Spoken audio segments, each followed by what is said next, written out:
ഭഗവതിയെ കൂടാതെ നാലമ്പലത്തിൽ മറ്റൊരു ശ്രീകോവിലിൽ മഹാവിഷ്ണുവിനെയും പ്രതിഷ്ഠിച്ചിട്ടുണ്ട്.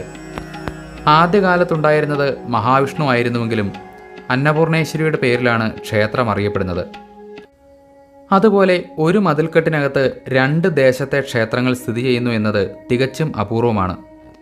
ശ്രീകൃഷ്ണ ക്ഷേത്രം സ്ഥിതി ചെയ്യുന്നത് കണ്ണപുരം ദേശത്തും അന്നപൂർണേശ്വരിയുടെ ശ്രീകോവിൽ സ്ഥിതി ചെയ്യുന്നത് ചെറുകുന്നു ദേശത്തുമാണ്.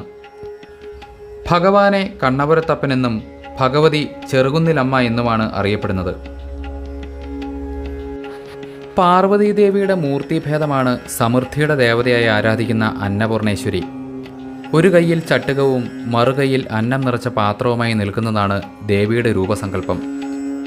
ശംഖും താമരയും വഹിക്കുന്ന 2 കൈകൾ കൂടി ചില ചിത്രങ്ങളിൽ കാണാം. പാർവതീദേവി അന്നപൂർണേശ്വരിയായി മാറിയ ഐതിഹ്യം പ്രസിദ്ധമാണ്. അന്നപൂർണേശ്വരി എന്ന മൂർത്തി